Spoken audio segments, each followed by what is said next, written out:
Welcome everybody, my name is Michael and we are moving out of Wrocław in 2 days. That's right, and in a few days I'm heading on my flight to America. I'm pumped. So let's discuss about divorces and cryptocurrency. This is a pretty big head scratcher. What do you do if you have, say, $1 million in Bitcoin and Ethereum, and you and your partner are going through a nasty divorce, and she or he, I don't want to be, either one of you or whatever the heck is going on, somebody in this relationship of yours needs cryptocurrency, wants that cryptocurrency, they want every single penny from that divorce, and if you're in America, you're going to lose 50%, or in other countries where you can even go to 60, 70%, depending on the circumstances. So, yeah, it's going to get nasty. Who gets the cryptocurrency? Is it you? Do you get to keep it fully? Because there's been so many cases where lawyers are fully aware of cryptocurrency, but the other partner doesn't want to give it up. And even the government, even the police, even the FBI, sometimes they can't access cryptocurrency if the criminal doesn't want to give up their keys. So even in this case, we're not going to say a divorcee is a criminal, but somebody doesn't want to give up their keys. And hey, without them, you can't really access cryptocurrency unless there is a court session with your name on it and the judge rules in favor of your partner. Yeah. When a couple gets divorced, spouses are supposed to divide up the assets. That's right. Some choose to hide them instead, though. So asset hiding is no new thing, but recently it's taken on a new twist.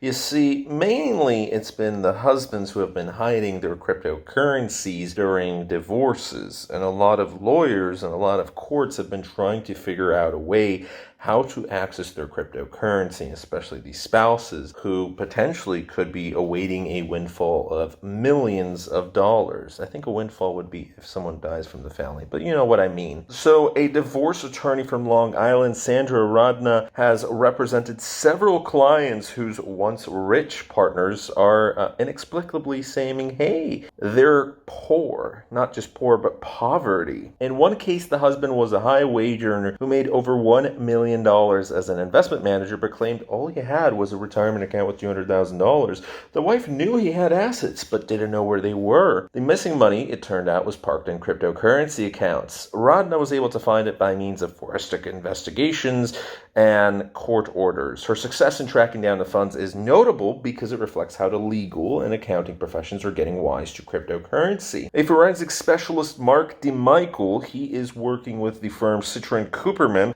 He helps companies root out fraud. It's not just individuals, but major corporations that sometimes park their money, not just in cryptocurrency, but in various places around the world. In the past, he says, many greedy spouses hid their money in Swiss bank accounts or even secret piles of cash. But in the modern days, cryptocurrency, well, it's grown in popularity, and a lot of people have decided, let's go to Bitcoin because they've heard it's anonymous. It's not. And if you do it the wrong way, as these people have done, there are plenty of ways that they can discover you have cryptocurrency. Now, there are still ways around this, of course. I mean, if you just spot a lot of Monero and hey, you did it wisely, you didn't go through the major exchanges with KYC, then you would be the wiser one. But unfortunately, these people have lost their millions because they probably bought first through Coinbase or Binance or any of these large exchanges that connect your data points, and as soon as they see, okay, you had $1 million in this bank account, it suddenly went to Coinbase, and then it just disappeared, lo and behold, well, let's contact Coinbase. They're already working with the FBI, the SEC, the IRS, and they look through your taxes, they look through your bank accounts, they look through the Coinbase information that they supply, and there we go, lo and behold, you have lost that $1 million, or $500,000 of that. You might even get hit with a fine for lying to the authorities. So, DeMichael says many would-be divorce cheats fail to take the steps required to cover their tracks.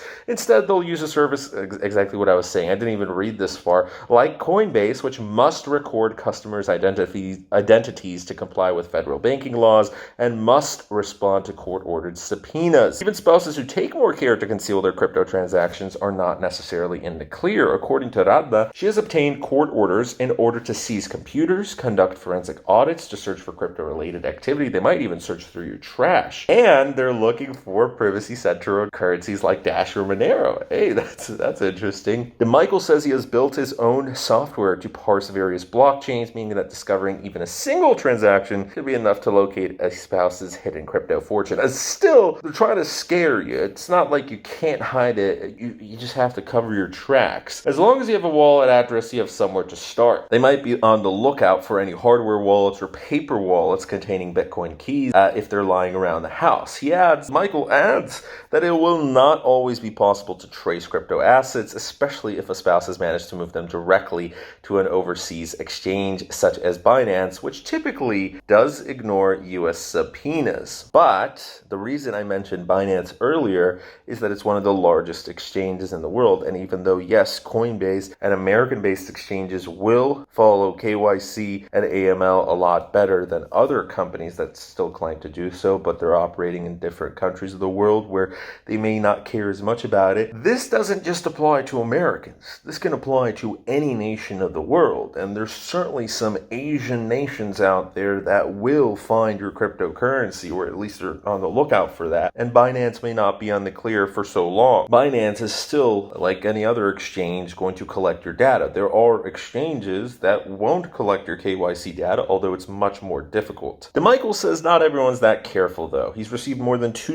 calls about tracing cryptocurrency divorce cases, and notes that husbands' assets hiding schemes can come undone because they can't help boasting about their activities, whether it's online or to their partner, or there's just stuff laying around the house, or, the woman hears it on a phone call or whatever. A woman called me to say her husband has been telling all his friends he's a crypto whale and has been in it for years. Great. The husband was a former professional athlete. The case is ongoing, DeMichael adds. Lawyers and judges are catching up to crypto stashing schemes in divorce cases as well. So too are judges. While 5 years ago many judges might have been befuddled by Bitcoin, now they're quite fluent in cryptocurrency. When a marriage goes south, there's now a good chance that one partner will own cryptocurrency they're obliged to share with their ex, and unlike in the past, divorce lawyers now know that they have a good chance of tracking it down. Unless you move abroad and you hide your money in overseas accounts, and you do it without a trace, then maybe, just maybe, you might get away with it. Should you do it? Well, that's going to be an ethical question. I mean, that depends obviously on the situation. There might be other situations where maybe it's not the best, because what if your partner immediately sells it and then it goes up, and hey, you not only lost that money that you gave to your partner, but the opportunity cost. What if it goes up and it's worth millions more